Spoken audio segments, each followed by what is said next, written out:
पितर बोला कि बेटा मैंने ख्वाब देखा है। पितर बोला कि बेटा मैंने ख्वाब देखा है। किताबे जिंदगी का एक निराला बाब देखा है। ये देखा है कि मैं खुद आप तुझको ज़िब्ह करता हूँ। खुदा के नाम से तेरे लहू में हाथ भरता हूँ। मोहतरम सामईन, मुकर्रम हाज़िरीन, मुअज़्ज़म मुमिनीन, बिल यकीन बेहतरीन जमात मुस्लिमीन या गयूर नौजवान भाइयों, दोस्तों, अज़ीज़ साथियों, आज ईद उल अज़हा का दिन है।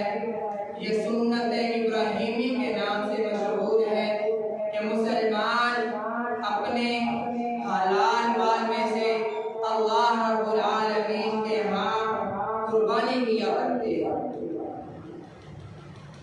अल्लाह रब्बुल आलमीन हज़रत इब्राहीम अलैहिस्सलाम को बहुत सारे इम्तिहानात से गुजारा और हज़रत इब्राहीम अलैहिस्सलाम ऐसे पैगंबर कि उन्होंने हर इम्तिहान के अंदर पूरा कदर कर दिया।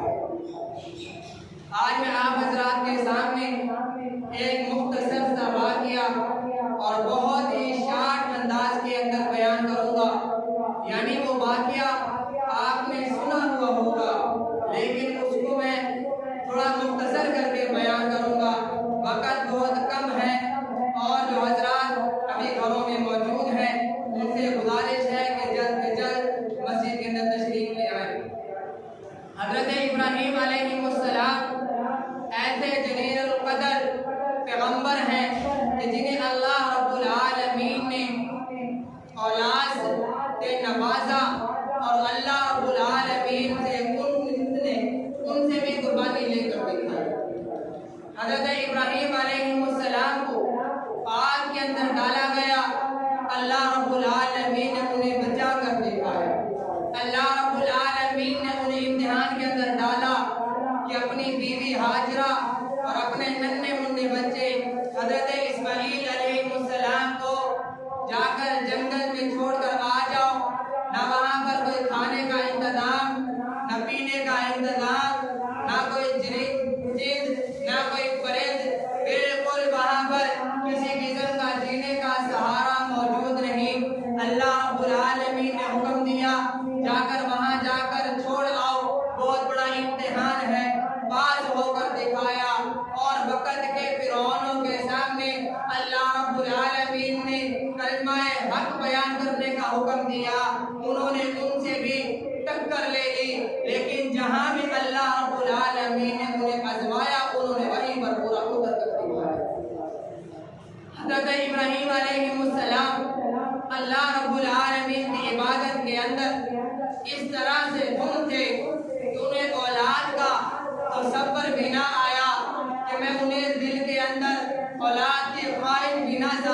इतना दुआ मांगते मांगते उनकी जुबान पर लफ्ज आया, रब्बी हबली मिनस सालिहीन, कि आए अल्लाह नेक और सालेह औलाद अता फरमा। ये उनकी दुआ बुढ़ापे के अंदर जाकर उन्होंने मांगी, तो अल्लाह रब्बुल आलमीन ने वहाँ पर ये सारे कानून तोड़ दिए कि हम लोग समझते हैं कि बुढ़ापे के अंदर औलाद नहीं मिलते। अल्लाह रब्बुल आलमीन ने सफेद बालों के साथ इब्राहीम अलैहिस्सलाम को औलाद से नवाजा, और उन्होंने जो औलाद मांगी वो भी सालेह औलाद मांगी, नेक औलाद मांगी। अल्लाह रब्बुल आलमीन ने ऐसी औलाद दी कि बाप भी वक्त का नबी है, बेटा भी आने वाले वक्त का नबी बन गया। यानी बाप भी अजीम, बेटा भी अजीम है। जिनकी बीवी भी वो है कि जिनका शौहर भी नबी है, और वो औरत जिनका बेटा भी नबी है।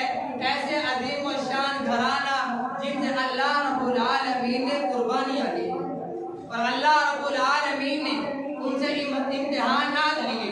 हजरत इब्राहीम अलैहिस्सलाम की नस्ल के अंदर हजरत इस्माईल अलैहिस्सलाम है।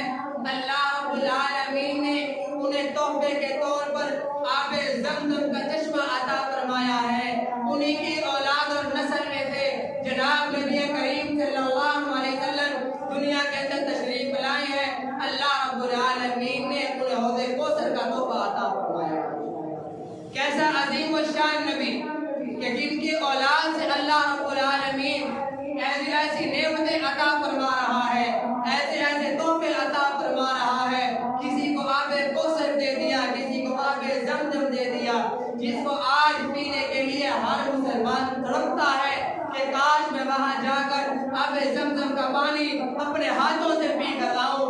वही इंसान दुआ मांगता है क्या काश अल्लाह रब्बुल आलमीन मुझे क़यामत के अंदर आप सल्लल्लाहु अलैहि वसल्लम के हाथों से आबे कौसर अता फरमा। ऐसा नबी अल्लाह रब्बुल आलमीन ने अता फरमाया। हजरत इब्राहीम अलैहिस्सलाम को 7 जिलहज को एक ख्वाब आया। ख्वाब में वो क्या देखते हैं कि अल्लाह रब्बुल आलमीन ने उनसे कुर्बानी मांगी है कि ऐ इब्राहीम हमारे राह के अंदर कुर्बानी दो। तो उन्होंने सुबह उठते ही उसके अंदर कोई फलसफा नहीं ढूंढा, लोगों से मशवरा नहीं लिया कि यार मुझे ये ख्वाब आया है, इसकी ताबीर क्या होगी। उस वक़्त के अंदर माल सबसे कीमती चीज समझी जाती थी, सबसे अजीज चीज समझी जाती थी कि जिसके पास सबसे ज्यादा पैसा होता था वही वक़्त का बादशाह माना जाता था। उन्होंने सुबह उठते ही ये नहीं किया कि एक आधा जानवर लेकर अल्लाह की राह में कुर्बान कर दे, बल्कि उन्होंने 100 ऊंट पहले दिन के अंदर अल्लाह की राह में कुर्बान किए। 7 जिलहज की रात को यह ख्वाब आया। 8 जिलहज को उन्होंने 100 ऊंट अल्लाह की राह में कुर्बान कर दिए। अगली रात सोए, फिर वही ख्वाब आया क्या इब्राहीम हमारी राह के अंदर कुर्बानी दीजिए। अगले रोज उठते ही फिर वही 100 ऊंट अल्लाह की राह में कुर्बान कर दिए। किसी से कोई फलसफा नहीं पूछा, किसी से ताबीर नहीं पूछी, किसी से मशवरा नहीं मांगा, बल्कि अल्लाह का हुक्म मानते हुए अल्लाह की राह में 100 ऊंट कुर्बान करके दिखाए। अगली रात सोए 9 जिलहज को, फिर वही ख्वाब आया क्या इब्राहीम हम आपसे आपकी सबसे अजीज चीज मांगते हैं कि हमारे राह के अंदर कुर्बान कीजिए। हजरत इब्राहीम अलैहिस्सलाम ने सोचा कि मेरे पास अपनी सबसे अजीज चीज, हर इंसान जानता है आज के वक्त के अंदर कि इंसान को अपनी औलाद से ज्यादा अजीज कोई चीज नहीं हो सकती। वो अपनी औलाद के लिए वालिदैन से झगड़ना पड़े झगड़ सकता है, मोहल्ले वालों से लड़ाई झगड़ा करना पड़े कर सकता है, वक्त के ऐवानों के अंदर जाकर औलाद के लिए रोना गिड़गिड़ाना पड़े, मुआफ़िया मांगनी पड़े कर सकता है, किसी बादशाह के हुक्म की खिलाफवर्जी करनी पड़े कर सकता है। लेकिन औलाद इंसान की ऐसी कमजोरी है कि इंसान उसके लिए हर चीज कर गुजरने के लिए तैयार है। लेकिन उन्हें ख्वाब आया क्या इब्राहीम अपनी सबसे अजीज चीज हमारी राह में कुर्बान कीजिए। उन्होंने सोचा कि मेरी सबसे अजीज चीज मेरी औलाद है। उन्होंने सुबह उठते ही अपनी बीवी हजरत हाजरा से कहा कि हजरत इस्माइल अलैहिस्सलाम को तैयार कर दो, मैं इन्हें कहीं लेकर जाना चाहता हूँ। उनकी बीवी ने बच्चे को नहलाया, अच्छे कपड़े पहनाए कि हजरत इब्राहिम अलैहिस्सलाम ने कहा कि मैं इन्हें अपने मालिक के साथ मिलवाने जा रहा हूँ। दरअसल ये तो हकीकी मालिक का कहा गया था, किसी दुनियादार मालिक का तो नहीं कहा था। उन्होंने बच्चे का हाथ पकड़ा, रस्सी अपने हाथ में ली, छुरी अपने हाथ में ली, बेटे को लिया, साथ चल दिए। रास्ते के अंदर शैतान मलऊन आया, उसने आकर उन्हें बहकाने की कोशिश की।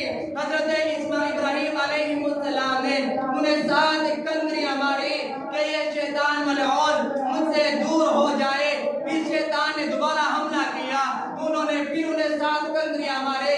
शैतान मलऊन फिर बाज न आया, उन्होंने फिर उन्हें साथ कंकरियां जोर से मारी। शैतान वहां पर बेबस हो गया कि इब्राहिम तो ऐसा जलील कदर पैगंबर है, अल्लाह रब्बुल आलमीन का खलीलुल्लाह है, जिन्हें खलीलुल्लाह का लक़ब दिया गया है कि ये अल्लाह का दोस्त है, ये मेरी बातों में नहीं आने वाला। उसने और हरबा इस्तेमाल किया कि औरत के लिए औलाद बहुत बड़ी कमजोरी होती है। वो बाद सीधा हजरत इब्राहिम अलैहिस्सलाम के घर आया, आकर दरवाजा खटखटाया, इंसानी भेष में आया, आकर दरवाजा खटखटाया। अम्मा हाजरा बाहर आती है, पूछा गई अम्मा जान इब्राहिम अलैहिस्सलाम कहाँ है? फरमाया बेटे को लेकर मालिक के साथ मिलवाने जा रहे हैं। उन्होंने ये शैतान मलऊन ने सोचा कि मैं इन्हें बहकाऊंगा कि आज वो तुम्हारे बेटे को तुमसे जुदा कर देगा, आज वो तुम्हारे बेटे को तुमसे हमेशा हमेशा के लिए दूर कर देगा, तुम्हारे बेटे को आज वो ज़िबा कर देगा, तुम्हारे बेटे को आज वो कत्ल कर देगा। उसकी ये सोच थी कि औरत जात है, ये यहाँ पर सरापाए हया एहतजाज करेगी, रोएगी, चीखेगी, चिल्लाएगी कि मेरे बेटे को आज मुझसे दूर किया जा रहा है। लेकिन वो भी एक नबी की बीवी थी, एक नबी की वालिदा थी। उन्होंने जब ये शैतान मलऊन की बात सुनी, उनको वो वक्त याद था कि इब्राहिम अलैहिस्सलाम ने मुझे और मेरे बेटे को जब जंगल के अंदर छोड़कर आए थे, वो भी अल्लाह रब्बुल आलमीन की तरफ से हुक्म था। उन्होंने ये जवाब दिया कि आए काश इब्राहिम अलैहिस्सलाम मुझसे मशवरा ले लेते, मुझे बता देते, मुझे साथ ले जाते कि मैं अपने मालिक हकीकी के पास अपने बेटे को छोड़ने जा रहा हूँ, इन्हें अल्लाह की राह में कुर्बान करने जा रहा हूँ। वहाँ इब्राहिम अलैहिस्सलाम मेरे बेटे की गर्दन पर छुरी चलाते, मैं अपना दामन फैलाकर अल्लाह से दुआ मांगती, आए अल्लाह इस अपनी राह में कुर्बानी को अपनी बारगाह में कबूल फरमा दे। ऐसी वालिदा जिन्होंने आने वाली रहती दुनिया तक एक रिकॉर्ड कायम कर दिया कि एक वालिदा ने ये जवाब दिया कि आए काश इब्राहिम मुझसे मशवरा मांगता, मैं झोली फैलाकर अल्लाह से दुआ मांगती कि इसे अपनी राह में कबूल फरमा। जब शैतान मलऊन ने देखा कि यहाँ पर भी मेरा काम नहीं चल रहा, तो हजरत इब्राहिम अलैहिस्सलाम ने रास्ते में जाते हुए दिल के अंदर सोचा कि मैं तो ये अल्लाह के राह में कुर्बानी करने जा रहा हूँ और करके ही आऊँगा, जरा बेटे के भी तो ख्यालात पूछूं, ये क्या चाहता है, ये क्या सोचता है, इसके दिल में क्या आता है। उन्होंने कहा क़ाल या बुनय्या इन्नी अरा फिल मनामि अन्नी अज़बहुका फंज़ुर माज़ा तरा। बाप ने कहा मेरे बेटे, मैंने ख्वाब देखा है कि मैं तुझको ज़िबा कर रहा हूँ। बेटा मैंने ख्वाब देखा है कि मैं तुझको आज ज़िबा कर रहा हूँ। क़ाल या अबति फ़अल मा तुअमर। बेटे ने ये जवाब दिया कि अब्बा जान, आपने जो करना है अल्लाह का हुक्म कर गुजरिए, सताजिदुनी इंशाअल्लाह मिनस साबिरीन। आप मुझे सब्र और शुक्र करने वालों में से पाएंगे। मैं आपके सामने मिन्नतें नहीं करूंगा कि ये तो एक ख्वाब है, बेटा होता हम जैसा होता तो कह देता कि अब्बा जान ख्वाब क्या होता है, इसकी क्या हकीकत है जो तुमने ख्वाब के जरिए मुझे ज़िबा कर रहे हो, मेरा खून बहाने पर तैयार हो गए हो। नहीं नहीं, मैं नहीं मानता, मैं अपने आप को ज़िबा नहीं करवा सकता, बनना था, उन्होंने जवाब दिया सताजिदुनी इंशाअल्लाह मिनस साबिरीन। क्या अब्बा जान आप कर गुजरिए, आप मुझे सब्र और शुक्र करने वालों में से पाएंगे। साथ ही एक और लफ्ज फरमाया कि अब्बा जान मेरी एक ख्वाहिश है, मेरी एक आरज़ू है, मेरी एक शर्त है, अगर आप कबूल फरमाएं। बेटे बाप ने कहा बताओ क्या है? फरमाया सबसे पहली शर्त ये है कि मुझे उल्टा लिटाया जाए, जब आप मेरी गर्दन पर छुरी चलाएं तो मेरे चेहरे के तासुरात देखकर आपको मुझ पर रहम न आ जाए, आप अल्लाह का हुक्म करने के अंदर कहीं मेरा ये चेहरा रुकावट ना बन जाए। नंबर 2, जब मेरे गर्दन पर आप छुरी चलाएंगे, आप अपनी आंखों पर पट्टी बांधेंगे, कहीं मुझे देखकर आपकी ये शफकत बात वाली जाग ना उठे, कहीं मेरी कुर्बानी के अंदर रुकावट ना बन जाए। मेरी तीसरी शर्त है कि आप मेरे हाथ और पांव बांध देंगे, कहीं मेरे पांव और हाथ इस जोर से हिले कि आपको मेरा कोई हाथ लग जाए, आपकी कोई गुस्ताखी हो जाए, मेरी तड़प की वजह से इस कुर्बानी के अंदर कोई रुकावट आ जाए। हज़रत इब्राहीम अलैहिस्सलाम ने ऐसे किया, जब उनकी गर्दन पर छुरी चलाई, छुरी चलने के लिए तैयार नहीं, पत्थर पर फेंकते हैं, पत्थर दो टुकड़ों में तकसीम हो जाता है, गर्दन पर चलाते हैं, बाल तक काटने के लिए छुरी तैयार नहीं। इब्राहीम अलैहिस्सलाम ने इस जोर से छुरी चलाई और गुस्से के अंदर कहा क्या छुरी तुझे क्या हो गया, पत्थर को दो टुकड़ों में तकसीम करती है और इस नन्ही मुन्नी जान जिसके अंदर पतली पतली तिरके हैं, तू बाल काटने पर तैयार नहीं। अल्लाह रब्बुल आलमीन ने छुरी को जुबाने हाथ दी, छुरी ने जुबाने हाथ में कहा क्या इब्राहीम एक तेरा हुक्म है, एक रब्बुल आलमीन का हुक्म है, तेरा हुक्म है कि गर्दन काट दे, अल्लाह रब्बुल आलमीन का हुक्म है बाल तक नहीं काटना, अल्लाह ने सिफ्त निकाल ली है। आई इब्राहीम आज तू बता खलील की मानू या रब्बे जलील की मानू, तेरा हुक्म है काट, रब कहता है ना काट, करूं तो क्या करूं? जब ये देखा कि गर्दन नहीं कट रही, हज़रत इस्माईल अलैहिस्सलाम ने एक और शर्त रखी, फरमाया क्या अब्बा जान लगता है अल्लाह रब्बुल आलमीन को हमारी ये अदा पसंद ना आए, हमारी ये अंदाज पसंद ना आए, आप यूं कीजिए मुझे सीधा लिटाएं, अपनी आंखों से पट्टी हटाएं, मेरे हाथ पांव छोड़ दें, ताकि जब आप मेरी गर्दन पर छुरी चलाएं आप मुझे देखें कि आप मुझे किस तरह से ज़िबा कर रहे हैं, आप अपनी आंखों से मुझे देखें मैं किस तरह अल्लाह की राह में कुर्बान हो रहा हूँ, मेरे हाथ पांव खोल दीजिए ताकि आप तड़पता हुए देखें, ये कुर्बानी अल्लाह रब्बुल आलमीन के यहाँ कबूल हो जाए। हज़रत इब्राहीम अलैहिस्सलाम ने गर्दन पर छुरी चलाई और जुबाने हाथ से फरमाया अल्लाहु अकबर, अल्लाहु अकबर, ये अल्लाह बहुत बड़ा है, अल्लाह बहुत बड़ा है। हज़रत जिब्राईल अलैहिस्सलाम ने वहाँ पर मौजूद थे, ये मंजर देख रहे थे, एक बाप बेटे की गर्दन काट रहा है, उनकी जुबान से निकला ला इलाहा इल्लल्लाहु अल्लाहु अकबर। कैसी बात अल्लाह शरीफ को ज़ात है, इसने एक बाप को बेटे की गर्दन काटने पर इस तरह से आमादा कर दिया। हज़रत इस्माईल अलैहिस्सलाम ने देखा कि अल्लाह ने उनकी जान बचाकर जन्नत से दुम्बा भेजा, उन्हें कुर्बान करवा दिया, उनकी जुबान से निकला ला इलाहा इल्लल्लाहु अल्लाहु अकबर वलिल्लाहिल हम्द। अल्लाह रब्बुल आलमीन ने बाप के हाथों बेटे की जान बचाई, कुर्बानी अपनी राह में कबूल करवा।